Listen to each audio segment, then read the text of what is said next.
Science point में पुनः आज आपका स्वागत है। आज अपन लोग राष्ट्रपति की शक्तियों में राष्ट्रपति की विधायी शक्तियों के बारे में पढ़ रहे थे। विधायी शक्तियों में सबसे इम्पोर्टेंट है वो जो उस दिन चर्चा चल रही है अध्यादेश की, ठीक है ना। ये अध्यादेश से संबंधित क्वेश्चन सामान्यतः एग्जाम आता रहता है। ये आर्टिकल 123 के तहत राष्ट्रपति अध्यादेश जारी करता है और आर्टिकल आपके 213 के तहत राज्यों में राज्यपाल ये जारी करता है, ठीक है। पहला कब दो तीन जो पॉइंट है उससे संबंधित ही क्वेश्चन एग्जाम आते रहते हैं। प्री जो एग्जाम होता है आरएस का और आईएएस का उसमें तो सामान्यतः इसका क्वेश्चन आता ही रहता है। तो पहली बात आपको ये ध्यान रखनी है कि क्यों आवश्यकता कब जारी करते हैं और इसकी कंडीशन क्या है। तत्कालिक इसका जो अध्यादेश का जो संसद कानून बनाते की है उसका जो महत्व होता है, जिस रूप में होता है उस रूप में ही इसका महत्व होता है, लेकिन ये अल्पकालिक होता है, ठीक है ना। तो अध्यादेश उसमें जारी किया जाता है जब तत्काल कानून बनाने की अवलंबी ऐसी परिस्थितियां उत्पन्न हो जाए, कार्रवाई की जाने की आवश्यकता हो, ठीक है ना। लेकिन संसद के दोनों सदन या दोनों में से एक सदन क्या हो, आपके सत्र में नहीं हो, 17 आसन हो, दोनों में से एक का या दोनों का। अगर मान लीजिए राज्यसभा और लोकसभा दोनों ही सत्र में नहीं, तब उस अध्यादेश को जारी कर सकते हैं, ठीक है। राष्ट्रपति जारी कर सकता है, ठीक है ना। या लोकसभा मान लीजिए चल रही हो, राज्यसभा सत्र में नहीं हो तो भी जारी कर सकता है, ठीक है ना। और मैं आपको ये और बता देना चाहता हूँ, राष्ट्रपति जो भी काम करता है वो केंद्रीय मंत्रिमंडल की सलाह पर काम करता है, मंत्रिपरिषद की सलाह पर काम करता है। इसको भी आपको ध्यान में रखना है, ठीक है ना। क्योंकि ये क्या है, संवैधानिक प्रमुख है, ठीक है ना। कार्य क्या कहते हैं आपके एक वास्तविक कार्यपालिका नहीं है ये, ठीक है। ये सारी अपन लोग पहले चर्चा कर चुके हैं।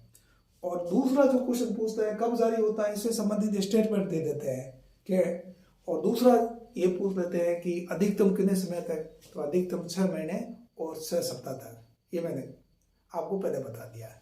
दूसरा ये कि अध्यादेश को राष्ट्रपति जब चाहे तब वापस निरस्त कर सकता है, वापस ले सकता है, ठीक है। इसमें किसी प्रकार की कोई पाबंदी नहीं है, ठीक है। ये बात आपको देख लेना है।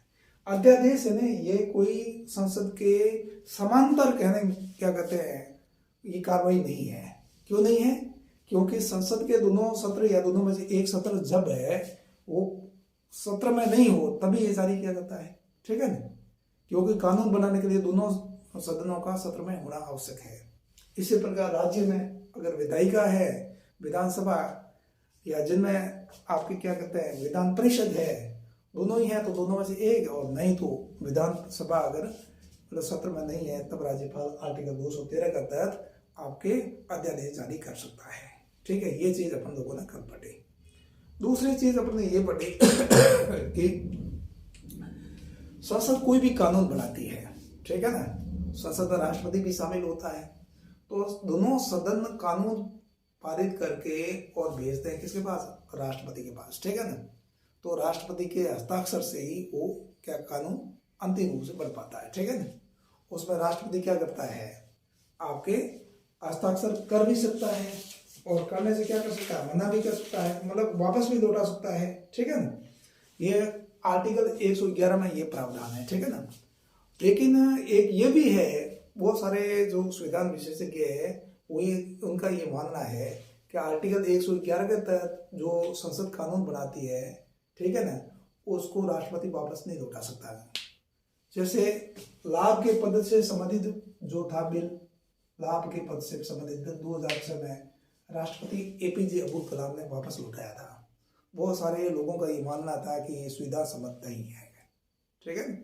लेकिन कह रहे हैं उस पर क्या राष्ट्रपति क्या है, मंत्रिपरिषद की कोई मंत्रिपरिषद के पास में कोई गया मान लीजिए कोई, तो मंत्रिपरिषद उस बिल को वापस लौटाती है, तो उस पर एक बार विचार के लिए वापस लौटा सकता है मंत्रिपरिषद को, ठीक है। लेकिन संसद को वापस यानी लोकसभा या राज्यसभा को वापस लौटाना, उनको वापस लौटाना बहुत सारे लोगों का ये मानना है कि ये सुविधा सम्मत नहीं है, ठीक है ना।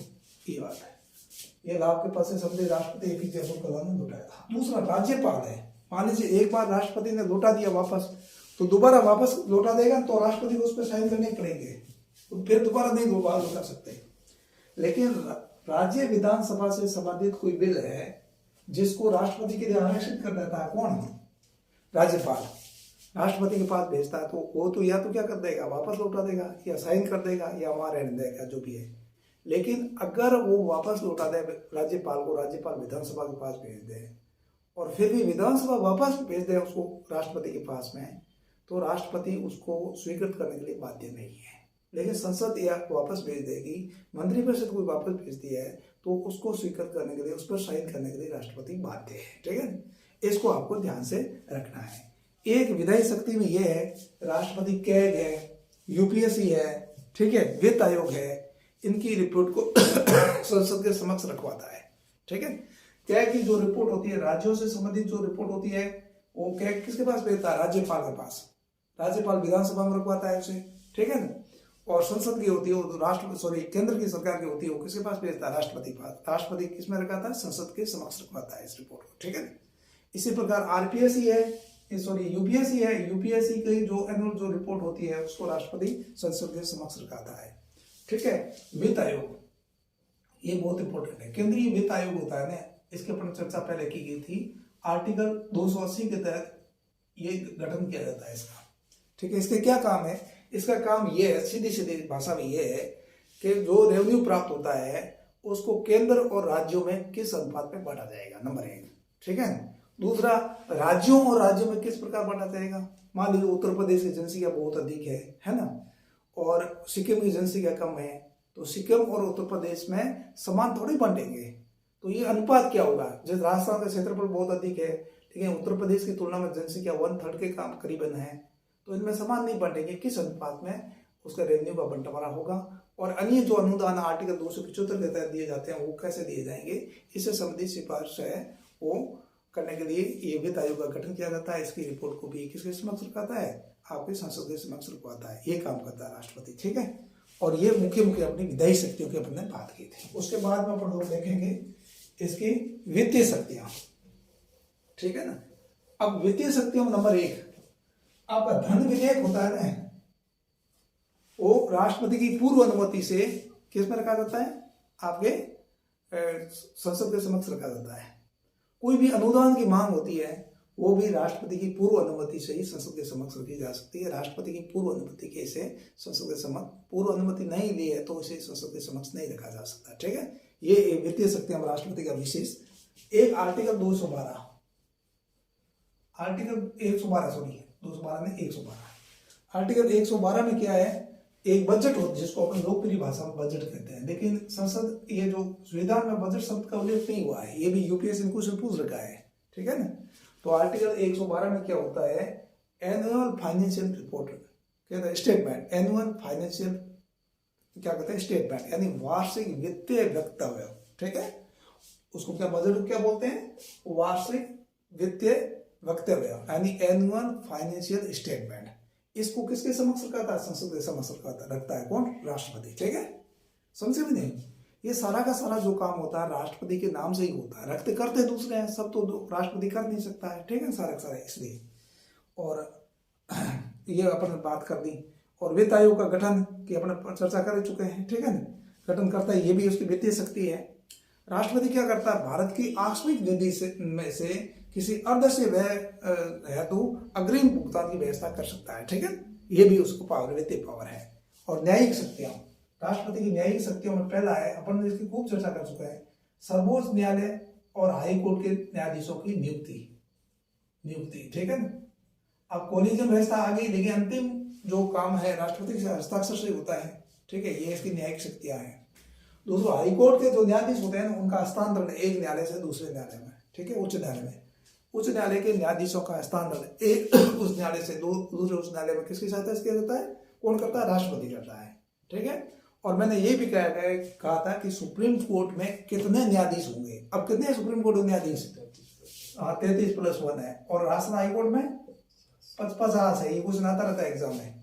ठीक है ना, सबसे अधिक हाईकोर्ट में न्यायाधीश कौन से उच्च न्यायालय में है। ठीक है ना, इस तरीके का कितने उच्च न्यायालय हैं अभी। ठीक है ना, तो सर्वोच्च न्यायालय में कितने न्यायाधीश होंगे, 33+, ये कौन निर्धारित करेगा, संसद करेगी। लेकिन राजस्थान या राज्यों के उच्च न्यायालय में कितने न्यायाधीश होंगे, इसका निर्धारण कौन करेगा, संसद नहीं करेगी, राष्ट्रपति करेगा।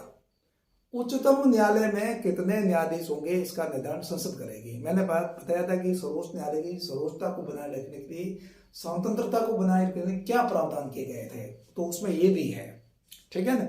बाकी जो भी निकाय है, संवैधानिक जो निकाय है, उसमें संख्या का निर्धारण का काम राष्ट्रपति को सौंपा गया है, लेकिन यह संसद करेगी सर्वोच्च न्यायालय में कितने न्यायाधीश होंगे।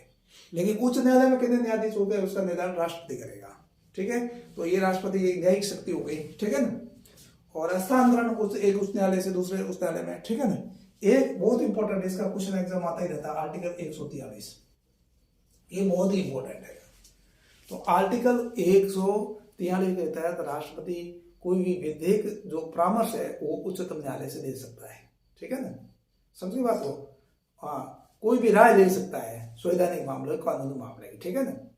लेकिन यहाँ बहुत इंपॉर्टेंट बात है, सर्वोच्च न्यायालय के लिए बाध्य नहीं है कि इस राय को दे, वो देने से मना भी कर सकता है। लेकिन राष्ट्रपति के लिए भी ये बाध्य नहीं है कि सर्वोच्च न्यायालय जो भी राय दे वो माने, समझे मेरी बात को नहीं।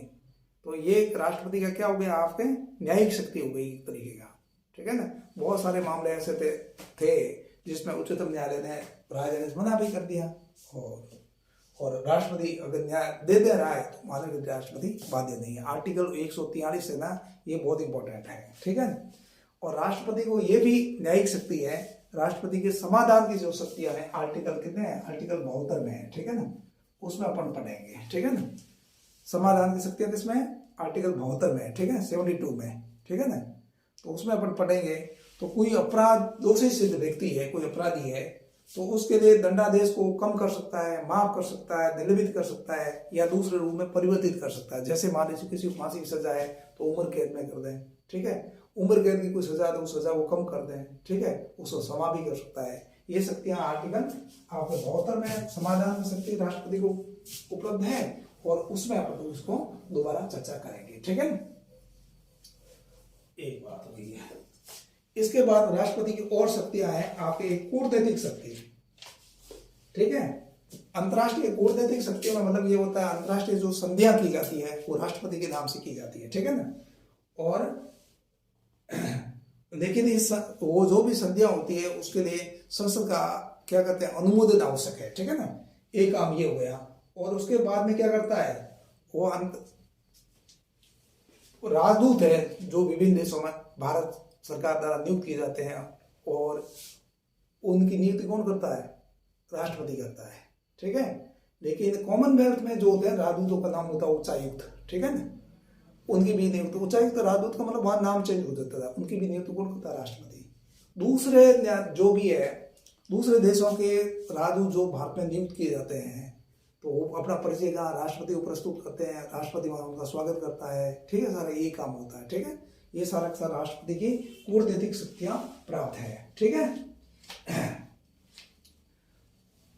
ये अंतर्राष्ट्रीय मामलों में और अंतर्राष्ट्रीय मंचों पर भारत का प्रतिनिधित्व करता है, और बहुत सारे देशों की यात्रा भी करता है, उनसे समझ सुधारने के लिए। ये राष्ट्रपति की कूटनीतिक शक्तियां हो गई, ठीक है। और सैन्य शक्ति, मैंने कहा पहले भी, सैन्य शक्ति में क्या, राष्ट्रपति तीनों जो सेनाएं होती है ना, उन तीनों सेनाओं का क्या होता है, सर्वोच्च कमांडर होता है कि नहीं होता है, ठीक है। और वो युद्ध की घोषणा कर सकता है, युद्ध की समाप्ति की घोषणा कर सकता है, लेकिन ये सारा का सारा काम है वो किससे, मंत्रिपरिषद की सलाह पर करता है, ठीक है, सारा ही। अब एक तरफा वो कुछ नहीं कर सकता, ठीक है। ये काम अपने कर लिया, तीनों सेनाओं का सर्वोच्च कमांडर होता है, ठीक है ना। और राष्ट्रपति को सैन्य जो न्यायालय द्वारा जो दंड दिए जाते हैं, ठीक है ना, उसको क्षमा करने का अधिकार होता है, ठीक है ना। अपन राज्यपाल और राष्ट्रपति की शक्तियों में क्या अंतर है, ठीक है, उसको अपने क्या टेबल बना के पढ़ेंगे तो उसमें इसको अच्छी तरह से करेंगे।